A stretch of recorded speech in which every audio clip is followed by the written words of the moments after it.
you're getting frustrated in a way because when you travel around, people always look at you. What's that? It's new. Okay, price point. Well, for that price, I have this. For that price, I have that. Yeah, I get that from you guys all the time. It's frustrating. Yeah.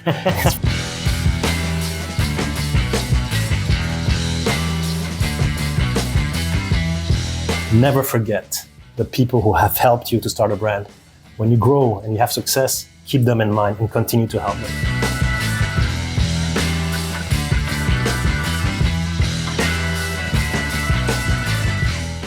Introduce yourself. They don't know who you are. Hi, Abdullah. Thanks a lot first for inviting me over. It's always fun to talk to you about watches and other stuff. So thanks a lot. I mean, as you both know, we have a lot of things in common. Yeah. I'm a coffee drinker. You're a coffee drinker too. So that's the first thing in common we have. But thanks a lot. Yeah. So I'm David. Yeah. So I've been working in the watch industry for now maybe 20 over years, and I've been mostly based in Asia now more than 16 years. Wow. I started my career in the Richemont Group in Vacheron Constantin. For several years and had some experiences in AP as well in Switzerland. But very early, I wanted to move out from this comfort zone because people work always in headquarters, and you learn a lot in headquarters. But you want something different, and you want to bring something different to the industry. And as you know, I'm half Asian. So my mother's from Vietnam, and oh wait, I didn't know that. Exactly, I'm half Asian. So the Asian side brought me to go into the Asian market and to being like kind of an ambassador for Swiss brands, and also convey actually the philosophy of the brands that I represent, and as well to connect with the collectors and the people around the globe, especially in Asia, to talk about watches, brands, philosophy of brands, complications, and things like that. So I'm grateful that this dream happened. I'm still around to do that. I'm still doing this, and I'm mostly always traveling around to present new brands, to revive as well brands that also have been existing before. And my past experience, such like HYT and the Bethune, which was my last experience, helped me to understand more the mindset of collectors and of the consumer, what they're expecting for brands. Yeah. So here's the thing: that when we first met, and you told me your story, because we have some watches, we're going to talk about them, but you were talking about some very affordable watches, micro brands, independent brands at almost every price point, but definitely more on the entry to mid-range price point. And the way you talked about them was not in a way of like selling them, but more in the way of just telling their story. Check out this Electricianz, it has this and this, and you were so passionate about it. And that's how I discovered Electricianz. And it's not necessarily an expensive watch. It's fairly affordable. But here's my question, and this is something I have yet to ask you. I haven't asked you before. You were at a point. You were working with AP. You were working with Vacheron. This is the point of a career where we would want to end up there. You know, like it's a steady growth.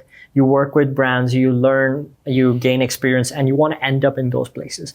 You were in those places and you moved away from that and kind of became independent, working with a lot of different brands. How did that happen? What was the reason for that? I started to work for a brand called Villemon, which was a small, very micro brand, independent brand. And by getting into this brand, I discovered a lot of things. I discovered that micro brands have their own way of storytelling, and that the freedom to work with those brands give you also the freedom to try to do things within the restrictions of the guidelines of the brands and bring new elements to the market and try to disrupt a bit the big powerful brands with new ideas and new ways of telling time. And that's something that I like, because at the end of the day, the satisfaction of someone is when you bring something new in the market and people start to like it and people start to demand for it. So the challenge of selling in a way is more, I would say, rewarding than just being working for those powerful brands, which we know that their past history the legacy is so powerful, and so much to say that finally a customer would order a watch like this, and you don't have maybe to make much efforts to get it to sell a product from those kind of big overhaul brands. It's always easier to continue a good story than to create a new one from scratch and do a whole new setup, because you don't have a name, you don't have reputation, you're already entering a saturated market, and now you're competing with brands that have always been there for 100, 200, 300 years. So of course, I completely understand. And there's also that sense of entrepreneurship, ownership experience. I mean, Abdullah, you're right. I mean, the feeling of doing this when you start a brand which has less storytelling or when it's brand new, you're getting frustrated in a way, because when you travel around, people always look at you. What's that? It's new. Okay, price point. Well, for that price, I have this. For that price, I have that. Yeah. I get that from you guys all the time. It's frustrating. Yeah, it's frustrating. You're getting frustrated, but end of the day, it's always with consistency and perseverance of the storytelling. But as well, you have to be backed up also by marketing. Marketing is always something very important in all brands. And when you're a small brand, it's always the same thing. Chicken and egg. The retailer will ask you, if I get your brand, it's not because I'm going to get your brand. How are you going to make me sell the brand? It's always the same thing. It's chicken and egg. So we are a small brand. We don't have enough budget for marketing. We're in a big house brand. The brand works well, so things are different. So it's about also working closer to the retailer and identify today among all those micro brands you see, what is different and what could fit their portfolio. Don't come with something similar at a different price point, which is similar to another one next to the next door. You have to try to find a hole, dig that hole, and try to see what fits. Identify a retailer, identify what could work for him at the same time, and try to work hand in hand. So it's about identifying first a retailer, a background of a brand, see where it can fit, and from there you can maybe fit a hole that is missing. That way you're not really overlapping with other brands. You're Absolutely. not creating competition. It's kind of like a healthy competition, and it gives that diversified choice of collectors want to have them all. Absolutely. And of course, it's about supporting each other. It's the funny story, Abdullah. When I was in Switzerland, a retailer is different. A retailer will check it out, but maybe he won't do it because he wants to play safe, so he doesn't want to take the brand. But in Asia, it's different. In Asia, the first thing you see, it's like the contact with the people you have in the market. They're all people who like friendship. They're your partners. They're like your friends. So you have to have that friendship first to connect. You have to build that friendship. And of course, when you build that friendship, the beauty of Asian people is that okay, David, I will help you. Let's try it out. You help me, but I will help you. I will get you visibility. That's where you need to start. So it's the beauty of products and people is that in Asia there's a connection, and if they like you and they really appreciate you as a person, they will definitely help you. Honestly, guys, Asian market, everyone is so down to earth. Absolutely. I don't think I would have been able to do this if I was anywhere else. I tried it in the Middle East. It didn't work. It's I think I just take the advantage to thanks to all the amazing retailers and collectors that are supporting me in all these beautiful countries, which are all neighbors at the same time. You have Indonesia, Thailand, Singapore, Malaysia, Japan, Korea, and China. They have all their ways of thinking. They have all their guidelines. But at the end of the day, it's a strong market. And I can tell you, without that continent, I would say a lot of brands would be in deep trouble. Yeah. And also, Abdullah, what I always tend to tell people, never forget the people who have helped you to start a brand. When you grow and you have success, keep them in mind and continue to help them. It's very important. People tend to forget them and just totally stop every activity to continue something different and just forget about them. So this is something I'm very faithful to. It's maybe my Asian mindset, but I really always prioritize the retailer as a partner who has helped me from the start. Absolutely. All right, let's take a look at these watches. Let's start with the one on the left. So I brought you a selection of watches, which today I represent in the market, specifically in Asian market. I'm starting today with this brand called the Electricianz, ELZ. I really think it's a fantastic brand. This brand was created in 2017 by Laurent Ruffnat, who is the owner and the designer of this brand. I think Laurent has incredible eye for design. He's a genius in design. And it's all about, I would say, electrical phenomenon. It's about topic of electricity. And you can see that it's a watch with cabling. Again, don't get me wrong, the cables are not used for functions. It's just a purely aesthetical feature. But it's just an amazing watch, which has an amazing design. And of course, it's kind of affordable price as well. It retails at $300 over, and has really a lighting system, power module. I mean, it's a fantastic watch to wear, 42. So it can be worn for unisex, it can be for men, it can be for ladies. And you have also a beautiful rubber strap. Can be interchangeable as well. You have those two clips. Yeah, so no more. This is now the trend. No more people don't go anymore to watch shops to get the straps changed. Yeah. But yeah, there's a feature which is quite a clipping feature, so it's quite interesting at that point. Yeah, so there's a lot of varieties and models. I mean, we have some bigger sizes. Smaller size goes for a range from 41, 42 to 44. It can be automatic movement as well, and you have quartz, of course. So yeah. Yeah, I've actually covered Electricianz on the other Red Army Watches channel. Yeah. Honestly, like I would say, this is a big threat to Swatch. We're gonna talk about that later, but I would say that, you know, this is where I would want Swatch to be, because for this price you have that fun element, but at the same time you're not skimping out on quality. So these are serviceable movements. These are not disposable watches. Even the shell, it's very comfortable. It has that warm touch to it, and stainless steel. Even the crystal, it's not sapphire. I think it's mineral. It's mineral crystal. But even the way that it's slightly shaped, boxed, it creates that distortion. It just looks really nice. It's nice. I would say, I mean, Abdullah, you're right. I mean, nothing against also the Swatch models, which I love. I mean, it has its own craziness. You have so many Swatches. Exactly. So as a Swiss person, I do have a lot of Swatches. And actually, as everybody in the industry, normally the first watch that you get was a Swatch. Yeah. So Swatch, like, I mean, I always in my nostalgical feeling. So I would say yes, it can be.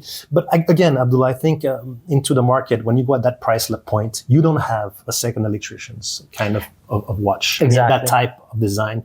Yeah. It's for me, it's a designer's watch. Basically, it's not common. You cannot find it like other brands. I mean, that are carrying the same price point. I think it's a designer's watch. It has its own identity. It's unique. It's different. It's basically something that you can put when you go out. It changes it's a lifestyle watch with a particular design that nobody else has repeated yet. Yeah, it's definitely a talking piece. It's a talking piece. So LZ is, for me, it's a no-brainer. When you want to afford a watch different than a Swatch with a classical design, which a more safe design, even if they're going a bit disruptive with different colors. I think this one has a really, really work on the dial with a really kind of electrical phenomenon inside. Yeah. Okay, let's go to the second one. Okay, this is one of my baby at the moment in a way, because I think it's a very nostalgical watch. I mean, we're talking about a brand which was existing in 1994, founded by Oliver Ike and Mark Newson, as you know, one of the biggest designers of all time, designing the Apple. So if you come back, Ikepod. I mean, Ikepod is a brand which has a style of its own. Not unlike from that brand. I mean, this UFO case designed by Mark Newson as well. The strap, silicone strap, the lugs integrated in the case. I mean, the sapphire glass is amazing. I mean, this watch is really a no-brainer in terms of price and in terms of design. Knowing that the watch, 1994 as its creation, was very, very expensive and unaffordable for some people. It was said it was like the first concept watches in the market. When I say concept watch, is not talking about other brands like MB&F or Uhrwerk, which have their movements and their complication and their own philosophy. Concept watch, I mean about the design and about the product. Case construction of a UFO case construction. Yeah. So this is something really, really appealing. Has a good DNA. And the new strategy of the owner who took the brand 4 years ago, Mr. Cole, which is French, has decided to, I would say, slash the prices and make it more affordable for the public. So when you have a design like this at a price point starting at 650 Swiss francs in quartz, going up to 2,500 Swiss francs, come on. Yeah, I mean, honestly, this is the first time that I'm seeing this. The quality is impeccable. It's very clean, and it's also very modern. I would say very contemporary. Absolutely. And the only other brand that I would think that has this kind of approach, not directly in terms of design, but having that mindset, would be Reservoir, because they have that idea of bringing an old mechanical technology into a very modern, Absolutely. contemporary package. And this, for me, is doing exactly that. True. And Mark Newson, if you guys don't know, he's the designer of Apple Watch. He's designed so many modern technologies, modern designs that are copied throughout the world now. Absolutely. Yeah. And of course, you will have some copies of this. I mean, I don't deny that, but still, it's just, I mean, Abdullah, you have today in the market, I mean, what people are looking at after this pandemic issues and everything, what happened to the month and that we're facing, I mean, the mindset of the consumer has changed. We know that, right? And even before that, some people, they don't want to only talk about movements. It's fine to talk about movements. It's beautiful to talk about movements. It's interesting to talk about movements, but some people want design and price. Yeah. Sometimes I'm looking at the first things that I look when I go buy a watch. First, design is the price. Yeah. And the movement comes after, to be honest with you. So the focus is more on the design and the price. So this is kind of a good strategy, because when people see it, it's like, oh, it's nice design. How much is this? It was on $500. The build quality is really solid. It's very clean. It doesn't, I mean, the attention to detail, even under macro, it looks so clean. It's clean. It's clean. Of course, you got a Miyota movement, so it's not Swiss mean. But again, this is just to make it more affordable in pricing. Yeah. In comparison to the Skypod, which is the latest release of the brand, Ikepod, this watch is more a higher value price at 8,000 Swiss francs. Oh, wow. But has a Swiss made movement. Swiss mechanical chronograph. Exactly, La Jouperet, okay, which was a new movement, old movement bought by the owner, and he reintegrated the movement inside the product, basically. So you have a better movement, you have Swiss made movement, bigger case, titanium, GMT function, chronograph. So this is like one of the highlight of the brand nowadays, because it's still the Ikepod version of the high-end segment. We will still need to maintain at least one line with a higher price point, because that was the brand that was before. Yeah. Okay, so you still need to have it.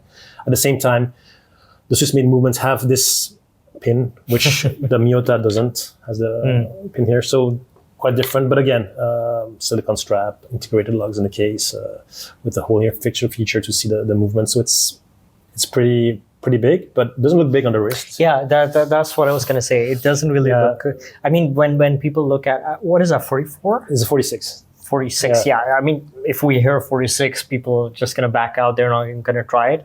But because of lack of lugs, it just sits really well. This is perfectly. I mean, people when they tried the watch, like, well, it's cool. It's really harmonious. I mean, it sits well. And it's really comfortable. It's very comfortable. So yes. So this is the high end one, and we have the C-Pod, which is the latest release on the divers one. Bronze editions, all limited to 50 pieces. We have blue, we have green, we have gray. And of course, these are limited to 25 pieces, black dial, blue dial, and brown dial. Yeah. Wow. But of course, we have the quartz, we have the small quartz, we have all those kind of watches, Chronopod, the Chrono, the Megapod, which is also automatic with bigger dial. So we have a more various series of collection range in the brand, yes. All right, let's move towards the last brand, Reservoir.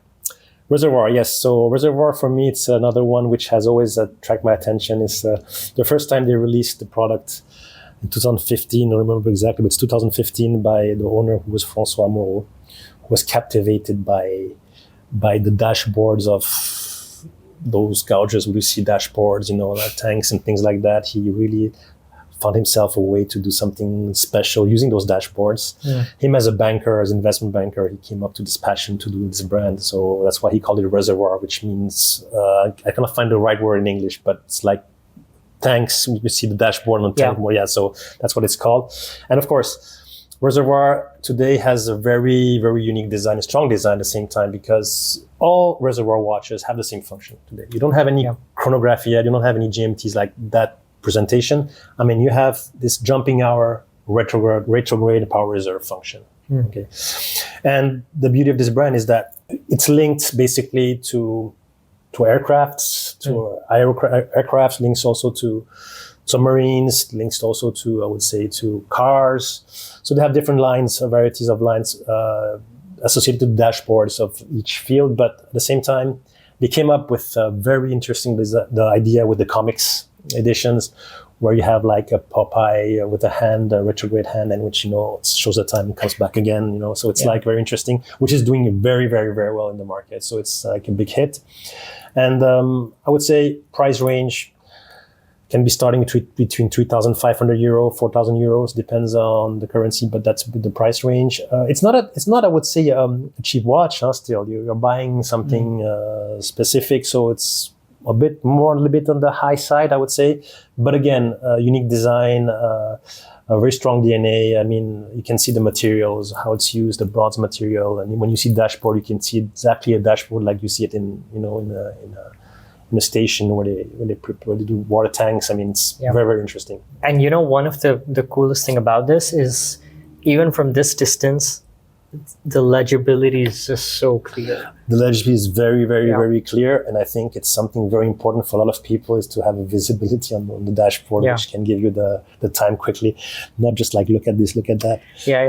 Sometimes, and the color code is good, Abdullah. I mean, you don't have, its contrast is very good. Mm-hmm. So you can see time and not like mixed up with another color similar, which sometimes tends you a confusion, right? Yeah.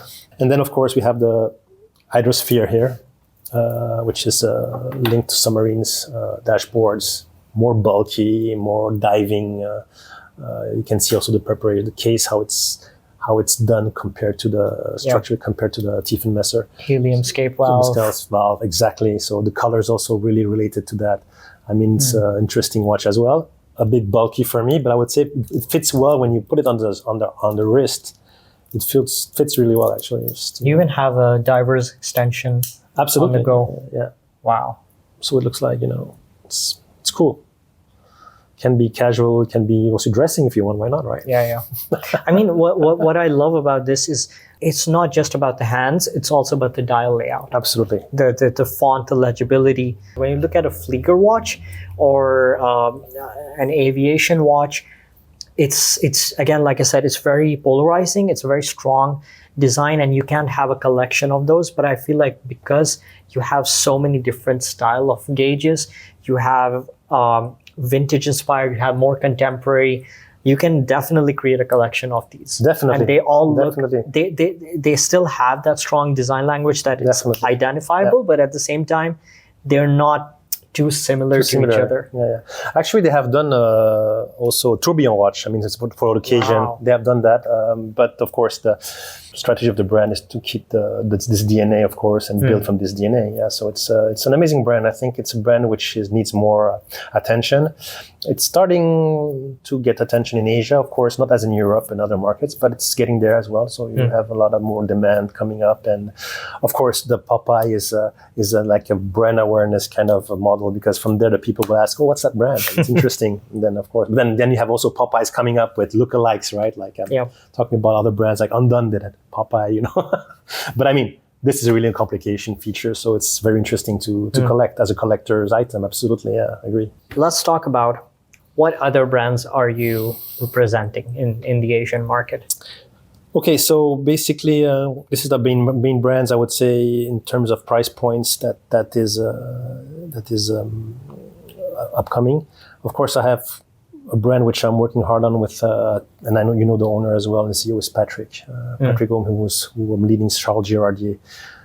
This kind of beautiful brand with storytelling about pocket watches and animation dials. I mean, all the enamel dial, the fine finishing. So this is something very interesting for some collectors on the high-end side, and as well helping also Blanchet, which is a nice tourbillon brand, flying tourbillon brand, and coming up with some new novelties as well for the end of the month. So this is something that you have to maybe to consider to see if you're around, of course, and I invite you. So this is something also I'm helping out at the moment. And then, of course, another project, but this is a more co-branding project, Label Noir, which is doing some co-branding with different brands. And there's a demand for that. I mean, there's a demand. People start to like exclusivity. People like co-branding as well. Collector's item, which are limited to a certain quantity with co-branding. This is something people love. It's like sneakers, right? You have a special edition with a collaboration artist. People will run after it. I'm not saying they will run all for Label Noir products, but there are some products which are really hype, and you better get them pre-ordered before it sells out. Yeah, absolutely. Yeah.